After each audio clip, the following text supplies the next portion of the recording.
το ναό της Θεάς Αθηνάς, το γυμνάσιο, την Ακρόπολη, τα αξιοπρεπή ανάκτορα, την νεκρόπολη με σαρκοφάγους. Στην καταστρεπτική της μανία και βαρβαρότητα, ο λαός αποδίδει πραγματικότητες που διαδέχτηκαν την καταστροφή της πόλης. Σήμερα είναι σχεδόν επιβεβαιωμένο ότι το οικοδομητικό υλικό της Φινίκης χρησιμοποιήθηκε για να χτιστούν μεταγενέστερες πόλεις, κυρίως χριστιανικοί ναοί.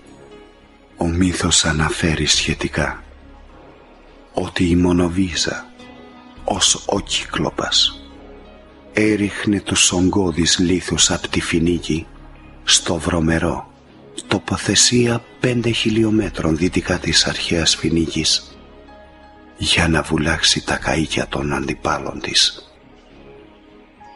Η δράση της ωστόσο θα κυμανθεί σε χρόνο γεγονότων που σημαδεύουν την περιοχή επί 30 αιώνες. Ταυτόχρονα λειτουργεί δημιουργικά και καταστρεπτικά. Στην περιοχή της Τρόπολης έχει σχεδόν θετική δράση, ενώ στην περιοχή του Βούρκου, Αγίων Σαράντα και Δελβίνου αρνητική. Η παράδοση αναφέρει ότι η Μονοβίζα έκτισε στη Βόδριστα και το Βοδίνο οικισμούς και εγκατέστησε εκεί δικές της οικογένειες. Η μυθολογική αυτή διήγηση μας οδηγεί στο γεγονός ότι στα δύο αυτά χωριά, όπως και στην Κακαβιά, υπήρχαν τύμβοι, οι οποίοι ανάγονται στον 12ο π.Χ. αιώνα. Στην Κατοδρόπολη η παράδοση λέει ότι η Μονοβίζα, η οποία ήρθε από τη θάλασσα, έκτισε το θέατρο της Αδριανούπολης στα Σοφράτη. Την παρουσία της Μονοβίζας τη συναντούμε και στις 5 γυναίκες που μεταφέρουν γιγαντόπετρες για το χτίσιμο της εκκλησίας της Επισκοπής. Δεν είναι όμως μία, αλλά 5, και δεν έχουν από ένα μεγάλο βυζί, αλλά από 2 τέτοια. Δεν είναι επίσης παραμορφωμένες, αλλά σιαπερωτές, αγαθές. Από την άλλη πλευρά, μέσα ακριβώς από το μυθολογικό ψηφιδωτό και τη λειτουργία της λαϊκής μνήμης, διαπιστώνουμε την ταύτιση με τη Μονοβίζα και πολύ μεταγενέστερων γεγονότων. Στην περιοχή της Τρόπολης συγχέεται με την πριγκίπισσα, την Αργύρο. Η παράδοση λέει ότι η Αργύρο, με χαρακτηριστικά και όνομα της Μονοβίζας, για να μην παραδοθεί στους Τούρκους, βρίσκει καταφύγιο στο κάστρο της Οριάς, στη Γορίτσα, για να ασχίσει στη συνέχεια από εκεί την εξουσία της. Το κάστρο της Οριάς το συναντούμε έντονα στα ακριτικά τραγούδια της περιοχής. Στην παραλλαγή με το μοναστήρι του Αγίου Νικολάου στο Μεσοπόταμο, οι ρόλοι αντιστρέφονται. Είναι η Μονοβίζα που πολιορχεί τον Ορθόδοξο ναό. Πολιορχημένοι ήταν 300 καλόγεροι, οι οποίοι είχαν από 3 αρμάτες και από 3 άλογα με διαφορετικό χρώμα, κόκκινα, μαύρα και άσπρα. Οι καλόγεροι, για να ξεγελάσουν τη μέρα, νόμισε ότι μέσα στο μοναστήρι ήταν ολόκληρος στρατός και έτσι αποφάσισε να φύγει. Προχριστιανική περίοδο δράσης της Μονοβίζας σε χριστιανικούς χρόνους θα πρέπει να αναζητήσουμε στο ίδιο το μοναστήρι. Η παράδοση λέει ότι το μοναστήρι έχει χτιστεί πάνω σε αρχαίο ναό ή με πέτρες από τη Φινίκη τον 11ο 12ο αιώνα. Η αρχιτεκτονική του μοναστηριού κουβαλάει ζωντανή την μακρόχρονη ιστορία των χτισμάτων στην περιοχή. Τα γύρω χτίσματα και υπολείμματα μαρτυρούν όχι μόνον ότι πρόκειται για έναν αρχαιολογικό χώρο, αλλά και για ένα οχυρωμένο μοναστήρι. Ο μύθος έρχεται να υπογραμμίσει ότι στην μακραίωνη ιστορία του Ορθόδοξου κλήρου, κυρίως κατά την τουρκοκρατία, το βαρύ φορτίο της αντίστασης είχαν αναλάβει οι κληρικοί της Ορθόδοξης πίστης.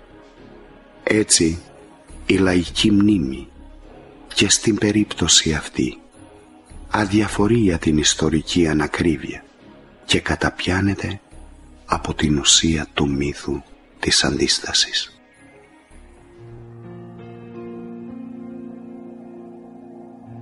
Ο συγκεκριμένος μύθος κινείται πολύ φυσιολογικά στο πυκνό δίκτυο των μύθων για το θεριό που φυλάει κάτι πολύτιμο, συνήθως το νερό, από τον Μινόταυρο και την Ηλιάδα μέχρι τον Αϊγιώργη, καθώς και το πνεύμα που περικλεί το μαντίο της Δοδόνης. Λέει λοιπόν μία παραλλαγή του μύθου. Μία φορά και έναν καιρό φύσηξε ένας αγέρας τόσο δυνατός που τράνταξε τη θάλασσα από τον πάτο και βγήκε στην επιφάνεια ένα φίδι που 10 άντρες δεν τα αγκάλιαζαν εύκολα. Ένα σύννεφο πήρε το θεριό και το ρίξε σε ένα βουνό πάνω από το Δέλβινο και το δυσχήμερο ποτάμι της Μπίστρισσας, το ακατανίκητο από τους ανθρώπους θεριό, έζωσε τις πηγές, απειλώντας την ζωή των κατοίκων στην περιοχή που σύμφωνα με τον μύθο ήκμαζε. Ζητούσε κάθε εβδομάδα και από ένα ανθρώπινο θύμα. Ένας από τους ηλικιωμένους, τους σοφούς του γένους, βρήκε την πρωτότυπη λύση. Φόρτωσε μια μέρα ένα ζώο με 2 σάκους με βαλανίδια, στη μέση των οποίων είχε βάλει αναμένη ίσχυνα. Με το ζώο φορτωμένο πλησίασε την πύλη της πυλάς, όπου καθότεας χύμιξε πάνω στο ζώο και το καταβρόχθησε. Η ίσχυνα δεν άργησε να μεταδώσει την πύρινη καρδιά της σε όλο το σώμα του θεριού. Μόλις το θεριό κατάλαβε τι συνέβηκε, βγήκε και φώναξε για βοήθεια με το γνωστό «Έλα μάνα Μπίστρισσα και αδελφή μου θάλασσα». Η θάλασσα θύμωσε που δεν την αποκάλεσε αυτή μάνα και αδιαφόρησε, ενώ η Μπίστρισσα δεν μπορούσε να ανηφορήσει για να το σβήσει. Τότε το θεριό, σπαραγμένο από τους πόνους, άρχισε να σέρνεται στην πλάγια του βουνού και να ξερνάει ό,τι είχε καταβροχθήσει με την ελπίδα σωτηρίας.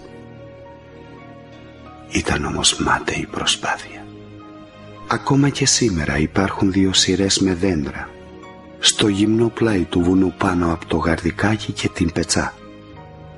Από γενιά σε γενιά τις εξηγούν ότι φύτρωσαν από τα βαλανίδια που ξερνούσε το θεριό όταν καίγονταν.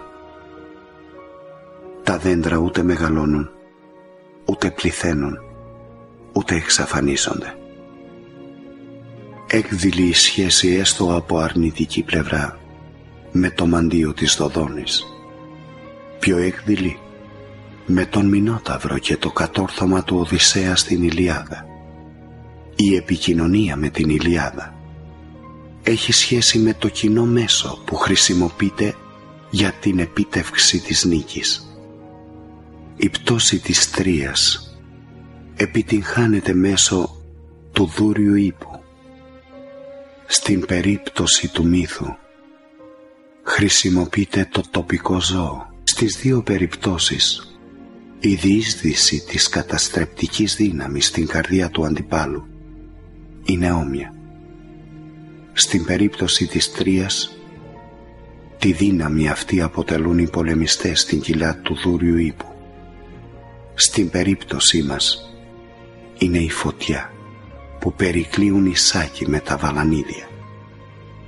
Το γεγονός ότι ακριβώς εκεί που ο μύθος πιστεύει πως το θερίο είχε ζώσει τις πηγές, υπάρχουν σήμερα ισχυρές πηγές υγραερίου που αγγίζουν και τις 300 ατμοσφαίρες.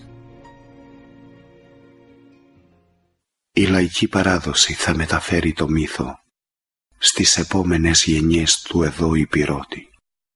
Θα τον κάνει άθλο των σύγχρονων προστατών του, οι οποίοι δεν ήταν τίποτε άλλο παρά οι ορθόδοξοι κληρικοί.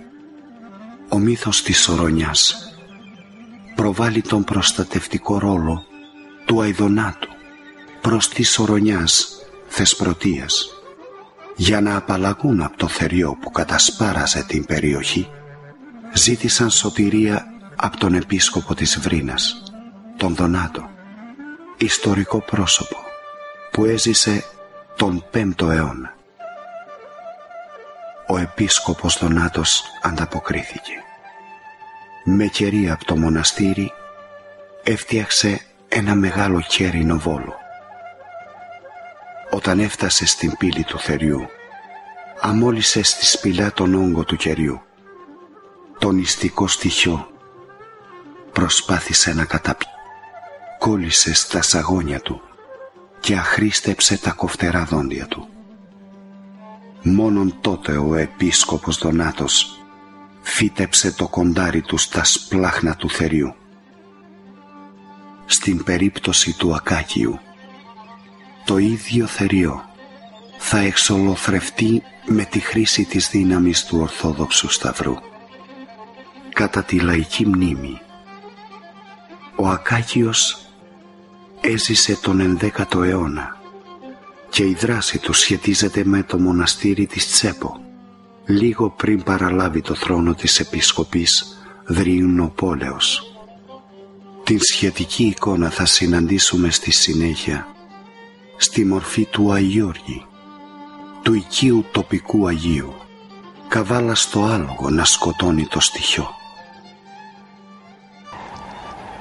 Η Ήπειρος, η γη των θεών, των μύθων, των ανθρώπων και των ηρώων, όπου η ιστορία χάνει τα τεκμήρια